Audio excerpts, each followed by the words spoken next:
Del último panel. Now, it is time for the last panel for today's panel, Economic Development Opportunities for the Caribbean. I would like to invite Keisha Farron, the Head of Partnerships and Programs at the CREA Caribbean Center of Renewable Energies and Energy Efficiency. She will be the moderator. Perfect. All right, so this panel, and we're going to move quite swiftly without much preamble because some of our members of our panel have to go to bilateral meetings.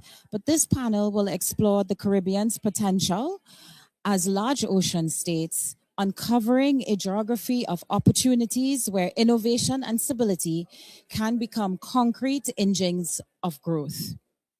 It will showcase projects that are already transforming productive chains from high value tourism and sustainable port logistics and demonstrate how technology, financing, and public private partnerships reduce risk and open regional and global markets.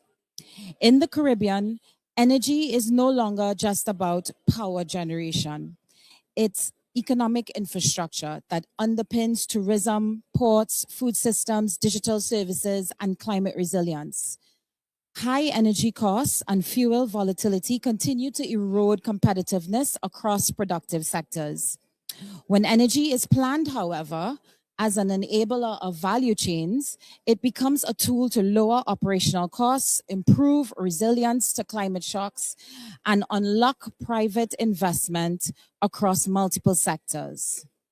At CICRI, the Caribbean Center for Renewable Energy and Energy Efficiency, it has been our regional experience that integrated energy interventions consistently deliver economic returns. It has that multiplier effect, and its impact is inherently more advantageous. I won't go on more. I will allow our panel to demonstrate the amount of opportunity that is available in our region. And I would like to welcome our speakers.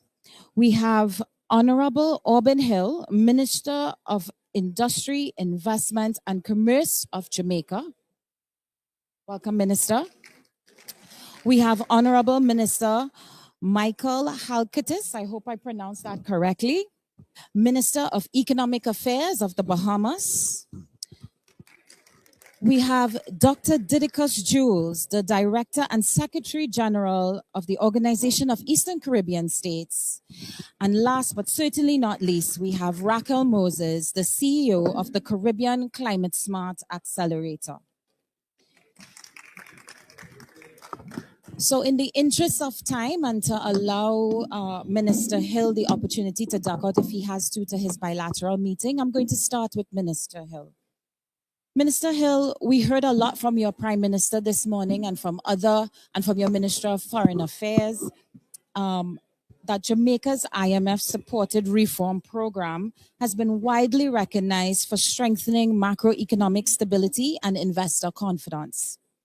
At the same time, climate shocks such as Hurricane Melissa continue to divert fiscal resources and disrupt economic activity.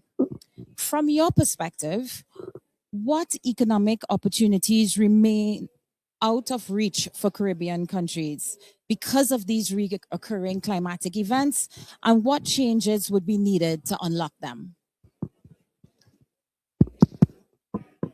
Am I on? Yes, you can. Thank you so much for inviting Jamaica and me here. And as you know, we have just gone through a very dramatic, I don't think I'm on. Can you hear me? Yes. A very dramatic and frankly problematic experience with Hurricane Melissa. The destruction has been severe in 7 of our 14 parishes, those parishes on the west of Jamaica. That's where our tourism industry has most of its investments. What that has taught us is historically, and I speak for Jamaica initially because I'm talking about Melissa, but it's pretty true elsewhere. is that many of our roads were built too close to the seaside. Many of our buildings or hospitals in Black River. I was in Korea, South Korea, when a month today is 3 months exactly since Hurricane Melissa came to Jamaica and ravaged our country.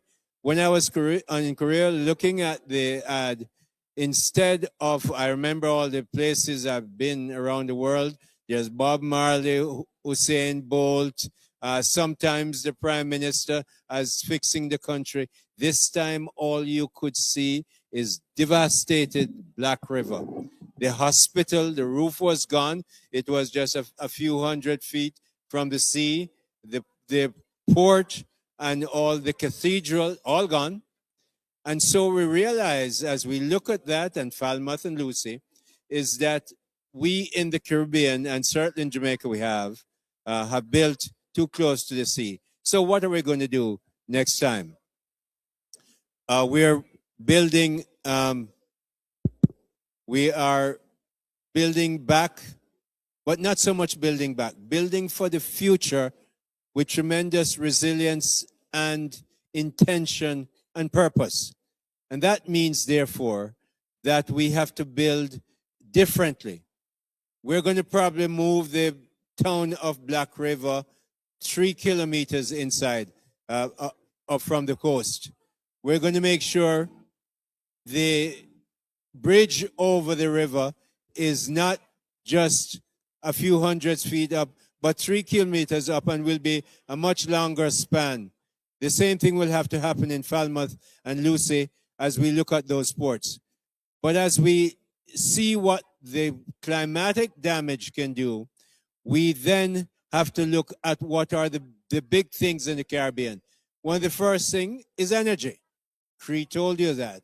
So we know that our energy arrangement is out of whack.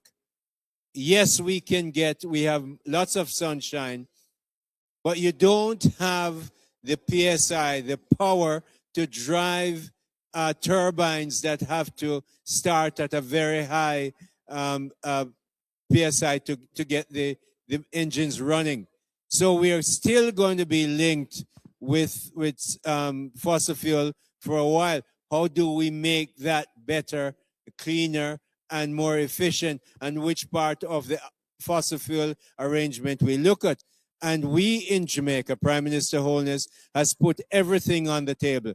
We go from heavy diesel fuel right up to when small nuclear plants become available, because that's what we're going to have to look at, and we're taking that very seriously.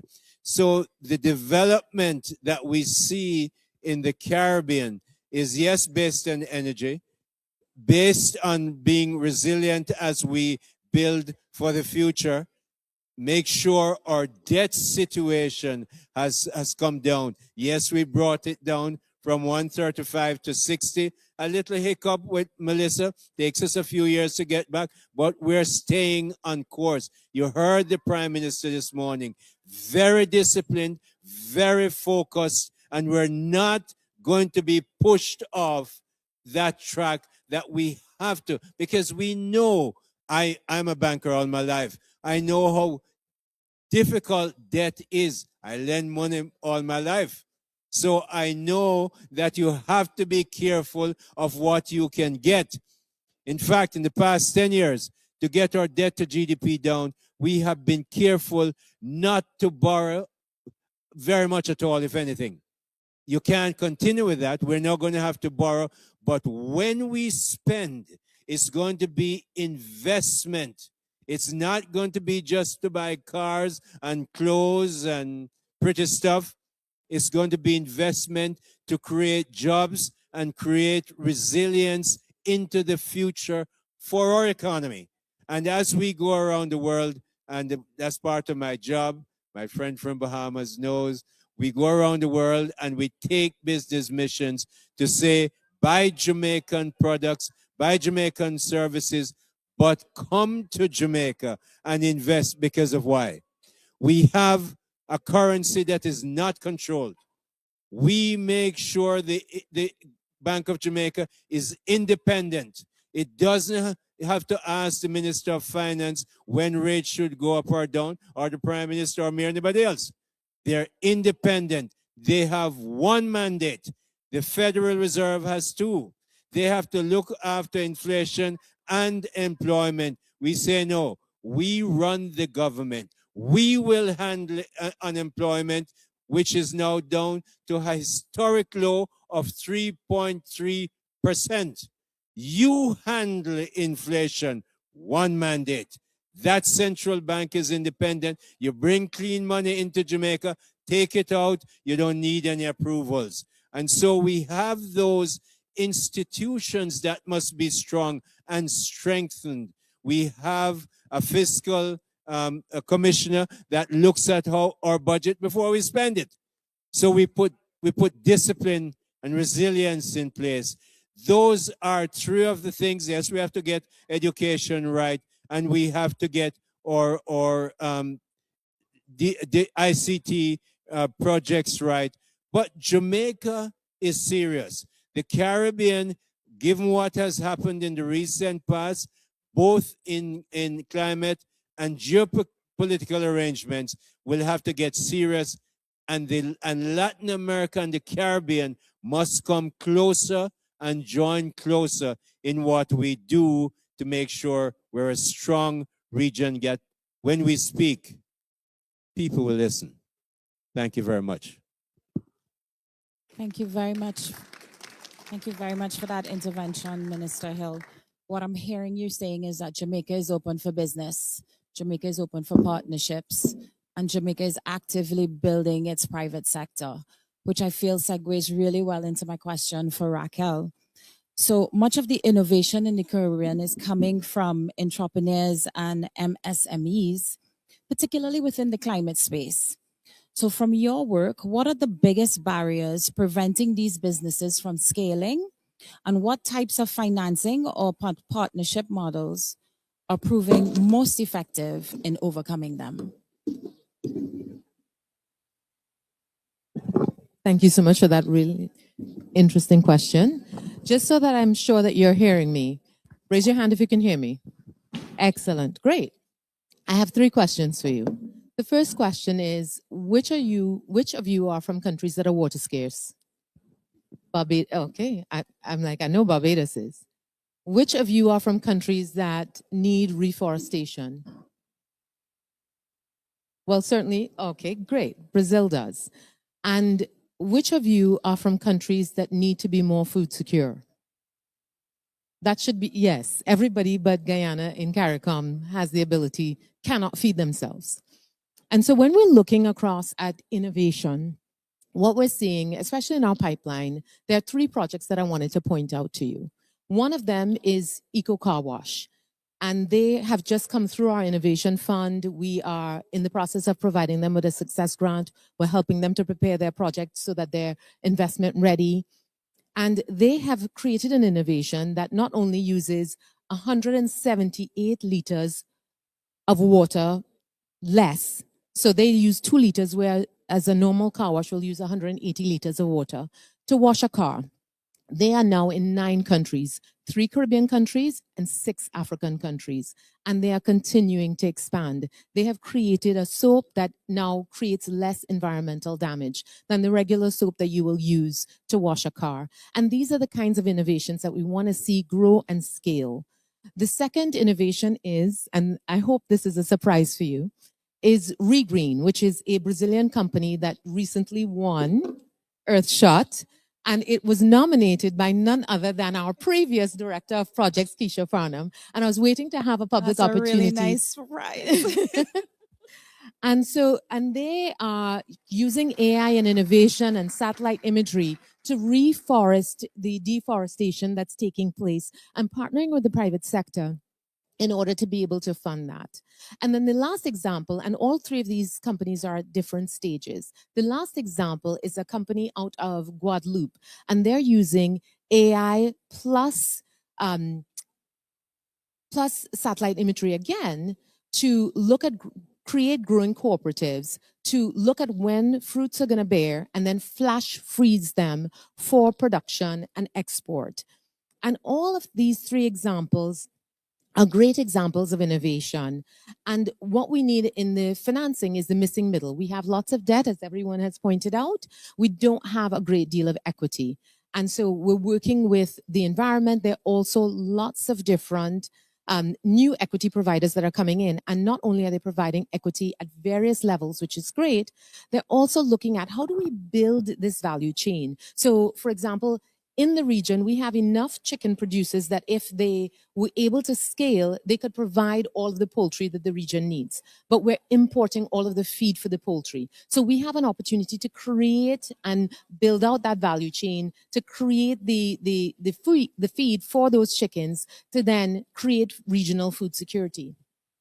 But the thing that I think that we are missing right now is when we think of innovation, we're only thinking about sort of tech innovation. We're not thinking about how do we do things differently. And I think that part of it is let's just do the obvious things. You know, I think okay and Daniel were talking a lot earlier about, you know, how do we trade with each other? And the trade in Africa is 16%. In CARICOM is 17%. In the EU, it's 74%. There is so much more that we can do to just fill the obvious gaps, to be able to innovate how we are going about collaboration. So right now, we are all somewhat suffering from America First policy. But I think we have an opportunity to think about an America's First policy and not use it as a barrier as to how we can lock people out, but how can we look after our neighbors and how can we support them in their growth and in turn have them support us in our growth? Because I think that's a really great opportunity to do the obvious innovations, fix the missing parts, do the South-South collaboration, bring the innovations that don't yet exist in our own markets and figure out how we scale regionally for these businesses. And I think that will help us with funding, with financing, with drawing equity, with the ability to fund these businesses, with their ability to scale, with removing all of the barriers and being able to create an environment that facilitates growth. Thank you very much for that intervention, Raka. I think it segues really nicely into the question that I have for Honorable Minister Michael Hartis. Your question is geared towards innovative financing instruments and partnerships and the role that that plays. We know that Bahamas face constant trade-offs between investing in resilience, maintaining fiscal space, supporting growth. How is your government approaching these choices? And what role do you think innovative financing instruments and partnerships play in making resilience building economically viable? Thank you. Thank you very much. And you are quite right that as a small island state, we face these constant trade-offs between investing in innovation and resilience, maintaining and building fiscal space, and supporting growth. And the approach of the Government of the Bahamas is guided by our 2024 fiscal strategy report. Our 2024 fiscal strategy report, which sets out a medium-term fiscal framework.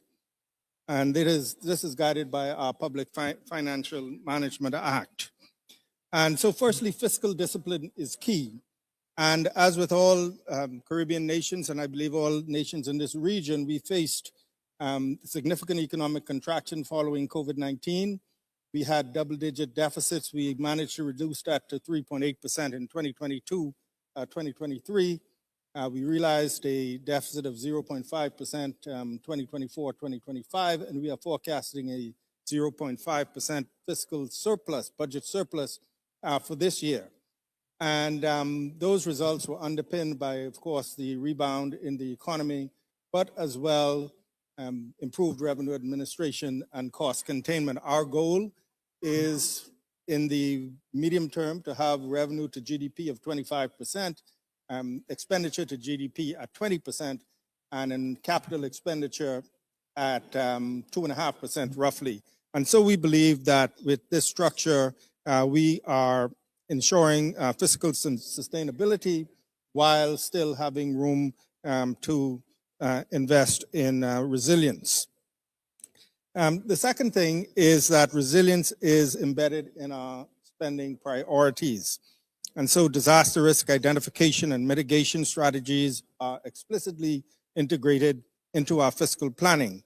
And so our capital investments are directed toward resilient priorities such as renewable energies, digitization of government services, and reform of state-owned enterprises, all of which strengthen resilience and reduce long-term costs.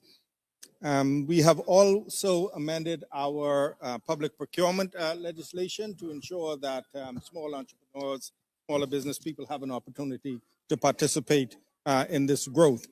And as I see time is going on, I'll jump to the third point, which is innovative financing and partnerships, which are key. And so we are leveraging blended finance, catastrophe bonds, resilience-linked investments to spread risk and attract private sector capital. And so our partnerships with multilateral institutions such as the CAF, Afri-Exim Bank, IDB, are very helpful to us as we develop our financial infrastructure and develop blue bonds. You might know that we had a very, very successful blue bond back in 2024.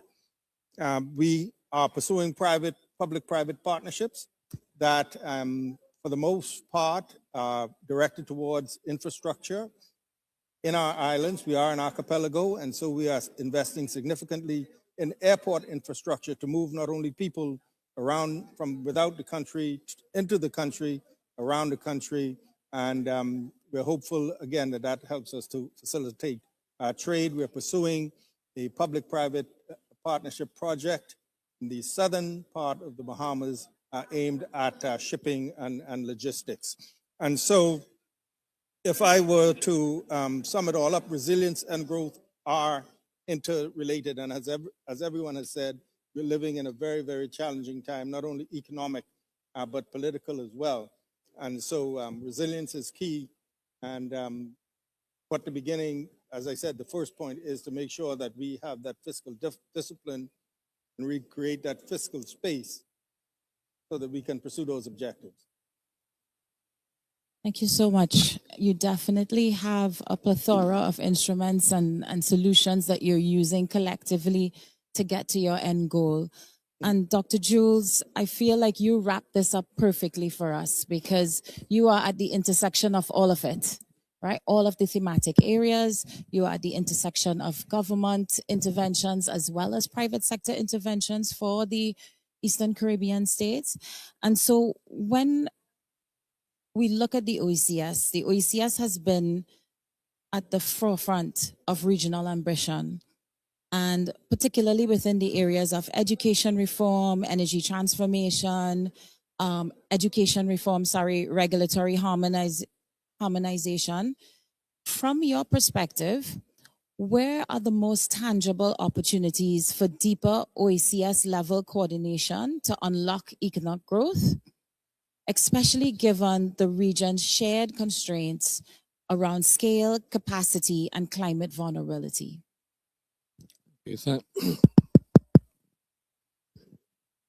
Oh, you heard me. Sorry. Yeah. I wasn't hearing myself. Let me say first of all that in the Caribbean, we've always had this aspiration to regional integration. However, I think within the OECS, there is a much tighter cohesion. At this point in time, everybody seems preoccupied with geopolitical instability, the challenges that we face, the problems that seem imponderable and insurmountable. The reality is that we are at the OECS now saying that looking at the problems is not the way to look at it. We need to ask ourselves, what are the opportunities that this provides us? And as controversial as this may sound, I think this historical moment of geopolitical instability is our best opportunity to deepen regional integration because it answers to the problems that we face. All the problems that were mentioned in this panel and previous panels, reside in a deeper, tighter regional integration effort.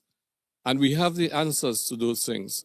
We believe the OECS, as everyone knows, most of you here would know, is among the smallest of the islands in the Caribbean. Small economies, again, the mantra has always been the problem of size. Well, the problem of size can be overcome by many of the prescriptions of our treaty. If we aggregate together, we work very closely with organizations like the Caribbean Climate Smart Accelerator, who design projects that, and as proof of concept, that can then be scaled up. The big opportunity there for us is that where we see limitations of size, we have to rescale that to our ambition. So I'll give you a concrete example. Food security. We are now in the OECS in the context of current times, looking at what do we need to do to guarantee food security on the assumption that the worst may come to the worst. What if we face a blockade as severe as Cuba and other countries have faced in the past? Can we feed ourselves? So defining that basket of food that we can grow within the OECS and trade among ourselves is a huge opportunity. Now, are we going to be constrained by size? No. We look at the partnership with Africa, and the previous panel spoke a lot about the opportunities in Africa. When we ask what are the opportunities for agricultural cooperation with Africa, it looks impossible because there's nothing that we grow in the Eastern Caribbean that Africa cannot grow bigger, better, faster, cheaper. However, there are products that we have in the OECS, like Antigua black pineapple, some varieties of cassava, things that we can get that are unique to us. Breadfruit in St. Vincent, original genome of Captain Bligh breadfruit.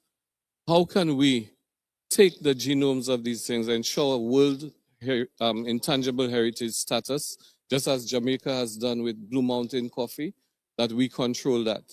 And then go into Africa, find somewhere where the soil types are appropriate. So if we take the Antigua black pineapple, for example, 200,000 acres of land in there, propagate it in Africa so we don't have to ship it. And right there with an African entrepreneur, be able to convert this into agro products. So jams, jellies, dried fruit. So right there we are producing on a scale products that are unique to us in Africa that we could not even begin to dream of entering that market from our small Jukutu islands, as they say. So these are some of the opportunities here. And I think that part of another big challenge for us in this moment is when we look at the revised Treaty of Basel, which governs the OECS integration movement. The treaty is very clear on certain fundamental things: free movement of people, free movement of goods, services, a really deeper and tighter integration. And it is a matter of adhering to those principles and aspirations and doing everything in our power to scale them up. It is possible to achieve these ambitions. In education, for example, one of the things that we are doing is developing a digital learning ecosystem. In fact, there are several, I dare say, world-class initiatives that we are undertaking right now that have not been undertaken anywhere else. For example, we are in the process of concluding a census of every student in the OECS from kindergarten to Form 5, the purpose of which is to get their views on education. Now after we finish the census of students, we're going to do a census of their teachers to get their views, and then a survey, not census in that case, of parents. So all parents are invited to give their views. Now, why are we doing this? Because we say rhetorically that every voice matters, no student left behind. But are we listening to their voices? And that ties into the point about governance. We need to approach things, first of all, with a systems thinking in every area, whether you're talking education, health, whatever. Everything else is connected to everything else. And so we need that systems thinking approach. But it starts with bringing the vital constituencies into the process so that their ideas, their thoughts, their preoccupations, and their fears are factored into the development process. And stay tuned, because I guarantee you that within 2 years, we've had discussions with our friends at the CDB, within 2 years, we can completely transform. People talk about Finland. Stay tuned to the OECS. Thank you very much, Dr. Jules. So I am hearing economic integration. I am hearing cross-sectoral partnerships. I am hearing financial instruments that actually meet the need on the ground and access to financing. And so just to close off, I'm going to ask our panel one question, and I'm going to ask all of you to address this one question. Raquel, I'm going to start with you. So looking ahead to the next 5 years, what is the single change, whether that's policy, financing, or institutional change that needs to happen, that will accelerate the Caribbean's ability to convert innovation and sustainability into sustained economic growth? Collaboration. We just need to collaborate way more deeply with each other. And we need to stop talking about it and just do it. Same question to you. I would say unleash the creativity of our young people, because I've come to believe very strongly in the power of our youth. The stuff I spoke about earlier in education is interpolated by an AI tool that has been developed by 24 young techies in the OECS. So systems thinking, but liberate the imagination of our youth, harness that in a productive way, and the future is assured. Minister? I think we should accept the maxim that we should never waste a good crisis, because we've had crises come and go, and we've we'll wait it out and back to business as usual afterwards until the next one. And so I think we internalize that, listen, this is the time to really pursue change, whether it'll be food security, financial management, regional integration, closer collaboration, recognize that things have changed and this change is permanent. And even if it's not permanent, give us an opportunity to pursue these things we've been talking about for so many decades. Excellent. Thank you so very much. Thank you very much to our panelists. Thank you to our audience for staying. And have a good evening. Travel safely.